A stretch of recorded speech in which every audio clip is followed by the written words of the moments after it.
Hi, I'm Atara. Before I continue, please like and subscribe. One click from you means more stories can be shared. Help us reach 1,000 subscribers and make a difference. Let's begin. I always believed family was everything. At 52, with salt and pepper hair and laugh lines that told stories of happier times, I dedicated my life to my daughter, Melody. After my husband, Mark, passed away 7 years ago, she became my whole world. Mom, I'm so sorry, but I can't make Hawaii next week. Melody's voice sounded strained over the phone. Work emergency, you know how it is. I clutched the edge of my kitchen counter. This trip had been planned for 6 months, a celebration of my retirement after 30 years of teaching high school English. But sweetie, everything's booked. The resort, the tours. I even got us those sunset sailing tickets you wanted. I know, I feel terrible, she sighed. Can we reschedule for later this year? Go without me if you want. Take Carol, maybe? Carol was my sister who lived across town. We were close, but this trip was supposed to be mother-daughter time. I'll think about it, I said, trying to mask my disappointment. Is everything okay? You sound off? Just stressed. Listen, I've got to run. Love you. The call ended before I could respond. Something felt wrong. The next morning, I called Carol. She canceled just like that? Carol asked. That doesn't sound like Melody. I know. I'm worried something's wrong that she's not telling me. Have you talked to Brandon? Maybe he knows what's going on. Brandon was Melody's husband of 3 years. Nice enough guy, worked in finance. I'll try him now, I said. Let me know what he says. And Atara? Don't jump to conclusions. There might be a perfectly reasonable explanation. You're right. I'm probably overreacting. No, your instincts are usually spot on. That's why I'm concerned too. But Brandon's phone went straight to voicemail. Unusual for him. That afternoon, my doorbell rang. It was Sophia, Melody's college roommate and still best friend. Sophia, what a surprise, I said, genuinely pleased to see her. Sophia looked uncomfortable, shifting from foot to foot on my porch. Can I come in, Atara? I need to talk to you. Once seated with coffee, Sophia stared into her cup. I don't know how to say this. Just tell me, is Melody okay? She's fine, physically, but Adhara, she's still going to Hawaii next week. Just not with you. I felt like I'd been slapped. What? With who then? Sophia took a deep breath. With her friends, Tina, Jessica, and Leah. They've been planning this girl's trip for months. That can't be right, I insisted. We've had our trip planned since January. I know. That's why I'm here. She told them you canceled on her, said you decided to go with your sister instead. The room seemed to tilt. She lied to them? And to me? Sophia nodded sadly. There's more. Brandon doesn't know either. She told him she's going with you. My coffee cup clattered against the saucer. Why would she do this? I don't know, but when I saw her Instagram story yesterday showing her new swimsuits for Hawaii, I knew something was wrong. I remembered you telling me how excited you were for this trip. Does she know you're here? No. And honestly, I don't think she'd forgive me if she knew. But you've always been like a second mother to me, and this isn't right. Thank you for telling me, Sophia. It must have been hard to come here. It was. I feel like I'm betraying her, but the way she's acting, it's not the Melody I know. Something's off. Have you noticed anything else strange lately? Sophia hesitated. She's been different, more secretive with her phone, always stepping away to take calls. At first, I thought it was work stress, but now I'm not so sure. After Sophia left, I sat in stunned silence. The daughter I raised, lying so elaborately, hurting me so casually. Why? I picked up my phone, tempted to confront her immediately, but something stopped me. No, this needed more investigation. I called my old friend Daniel, who worked at the same company as Melody. Hey, Danny, quick question. Is there some big work emergency happening next week that might require all hands on deck? Next week? No, it's actually unusually quiet. The quarterly review just finished. Why? Just curious. Melody mentioned something. If anything, people are taking time off. Perfect vacation week, honestly. That's what I thought. Thanks, Danny. Next, I texted Melody casually. Thinking of giving your ticket to Carol since you can't go? Can you send me your confirmation email so I can change the name? Her response came quickly. Already canceled mine, Mom. Sorry. Another lie. I'd booked everything under my name. That evening, Carol came over with wine and sympathy. I can't believe she would do this, I said, pacing my living room. What did I do wrong? Nothing, Carol insisted. This isn't about your parenting. Something else is going on. I want to know what and why. Carol sipped her wine thoughtfully. Remember when Mark and I had that big fight before your wedding? When I found out he'd been telling everyone I was against your marriage? I nodded. Mark and Carol had eventually made peace, but it had been a tense time. Sometimes people create these elaborate lies and they can't find a way out, she continued. Maybe Melody got caught between promises. But why lie to me? I would have understood if she wanted a trip with friends. Would you have? Honestly? Her question stung. Of course. Carol raised an eyebrow. Okay, I would have been disappointed, but I wouldn't have forbidden it. Maybe in her mind, disappointing you was worse than lying. That doesn't explain lying to Brandon too. Or her friends.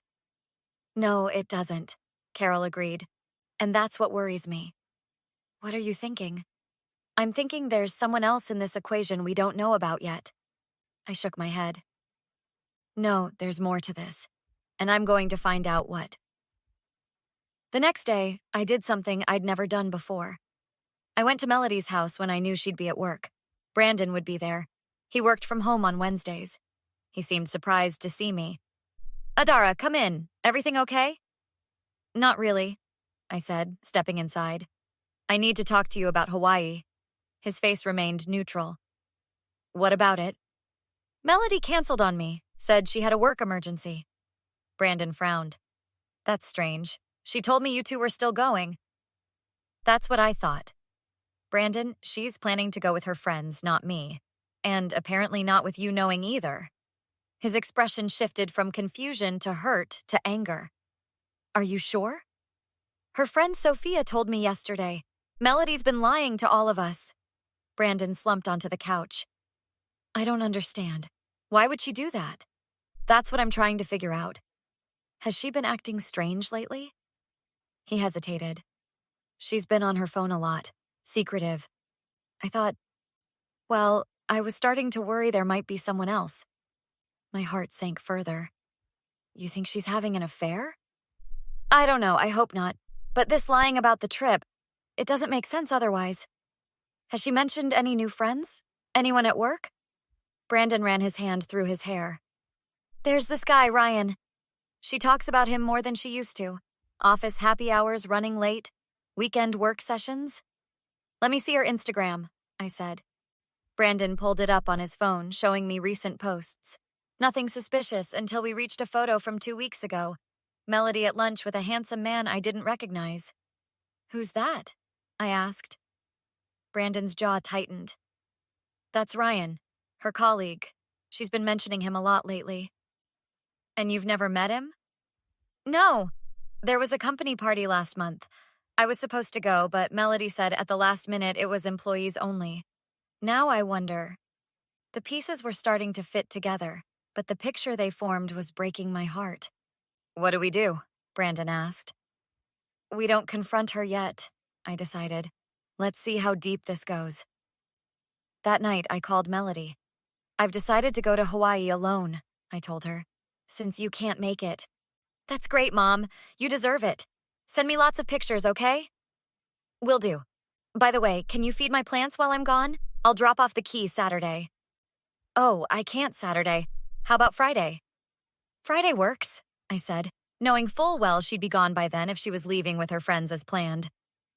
Perfect. What time? Let's say 4? I'll make us some tea before you go. Sounds great, Mom. Thanks for understanding about the trip. Of course, sweetie. We all have priorities. After hanging up, I called Carol. We need to talk, and I need your help with something. By Friday, I had my plan. When Melody came to get my key, I was ready. Come in, sweetheart. I made some iced tea. Melody seemed fidgety, checking her watch repeatedly. I can't stay long, Mom. I have a work thing. On a Friday afternoon? Must be important. Yeah, big client meeting. You know how it is.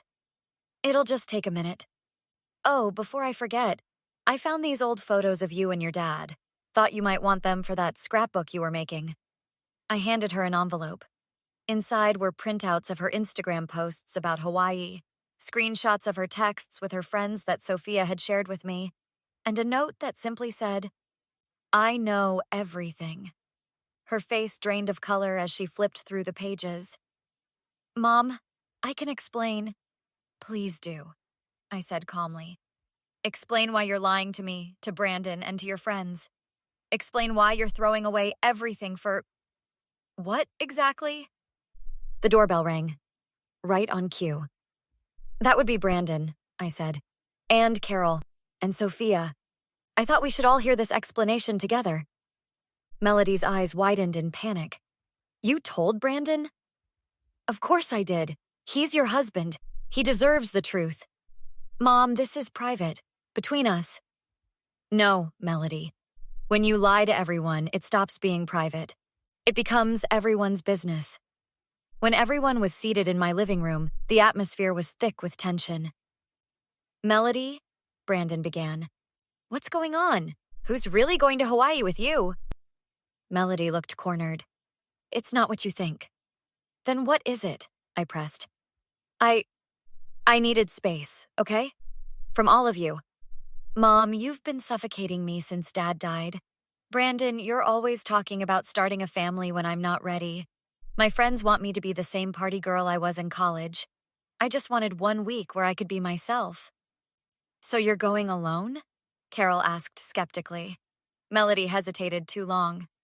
She's going with Ryan, Brandon said flatly. Aren't you? The silence was confirmation enough. How long has this been going on? He asked. 3 months, Melody whispered. I didn't mean for it to happen. I felt like I couldn't breathe. So, you're having an affair? And instead of being honest with any of us, you created this web of lies? I was going to end it after Hawaii, she insisted. It was just supposed to be one last week before I came back and figured out what I really want. And what do you really want? Brandon asked, his voice breaking. I don't know, she admitted. Sophia, who had been quiet until now, spoke up. You told us your mom bailed on you, that she prioritized your aunt over you. We felt so bad for you, Mel. I'm sorry, Melody said, tears streaming down her face. I got caught up in everything and couldn't find a way out. There's always a way out, I said. The truth. The truth would have hurt everyone. And this doesn't. Brandon stood up. I'm going home to pack my things. Take your trip, Melody. But don't expect me to be there when you get back. Brandon, please. No, I'm done. I deserve better than this. We all do. He looked around the room at all of us. I loved you, Melody. I would have given you anything, even space if that's what you needed. But not this. Never this. After Brandon left, Sophia followed, giving Melody one last disappointed look. Carol squeezed my hand. I'll give you two some privacy. Once alone, Melody broke down completely. Mom, I'm so sorry. I never meant to hurt you. But you did, I said. And not just me. Everyone who loves you. Can you forgive me? I looked at my daughter, this stranger who had caused so much pain with her selfishness, and felt a coldness settle over me. No, I said quietly. Not right now. Maybe not ever. You didn't just make a mistake, Melody. You systematically lied to manipulate everyone. That shows who you really are. That's not fair. People make mistakes. A mistake is forgetting to mail a letter. This was calculated. You were going to let me fly to Hawaii alone, thinking you couldn't make it, while you were there with another man, betraying your husband. She had no response to that. I think you should leave, I said. Go on your trip. See if it's worth what you've lost. 6 months later, Melody's life had changed dramatically. Brandon filed for divorce. Her friends remained distant. Ryan, predictably, vanished once the excitement of secrecy was gone. She lost her job after her performance slipped amid the personal chaos. Meanwhile, I took that Hawaii trip with Carol, Sophia, and 2 other friends. We had a wonderful time. I posted plenty of pictures, showing everyone that life goes on. Melody tried repeatedly to reconcile. Tearful phone calls, heartfelt letters, unexpected visits. Each time I was polite but firm. "I need more time," I would say. One evening, she showed up at my door unannounced. "Mom, please, it's been 6 months. How long are you going to punish me?" "This isn't punishment, Melody. It's consequences. There's a difference. I've lost everything. My marriage, my friends, my job. Isn't that enough? Those aren't punishments I gave you. They're the natural results of your choices. So you're never going to forgive me? What happened to unconditional love?" "I love you. I always will. But trust and respect, those have conditions. You broke them all." One day she showed up at my door looking different. Humbler, less polished, more authentic. "I've been in therapy," she said. "I'm trying to understand why I did what I did." "And do you understand now?" "Not completely, but I know I was running from myself, not from any of you. And I know I was wrong." I invited her in for tea, the first time in months. "I miss you, Mom," she said. "I miss who we were." "That's gone," I replied honestly. "But maybe we can build something new eventually. Something based on truth." "I'd like that," she said. "It won't be easy. Trust is like paper, Melody. Once it's crumpled, it can never be perfectly smooth again." "I know, but I want to try. I'm not asking for forgiveness anymore. Just a chance to show you who I'm trying to become." As she left, I felt the hardness in my heart soften just slightly. Not forgiveness, not yet, but a willingness to see who she might become. Sometimes the people who hurt us most deeply teach us the most important lessons about boundaries, about self-respect, and about the power of consequences. The Hawaii trip Melody never took changed all our lives forever. Her deception revealed her true character. But maybe, just maybe, losing everything was exactly what she needed to find herself. Now I wonder, have you ever discovered a loved one's betrayal? And if so, were you able to forgive or did you walk away? The hardest decisions aren't between good and bad, but between letting go and giving second chances.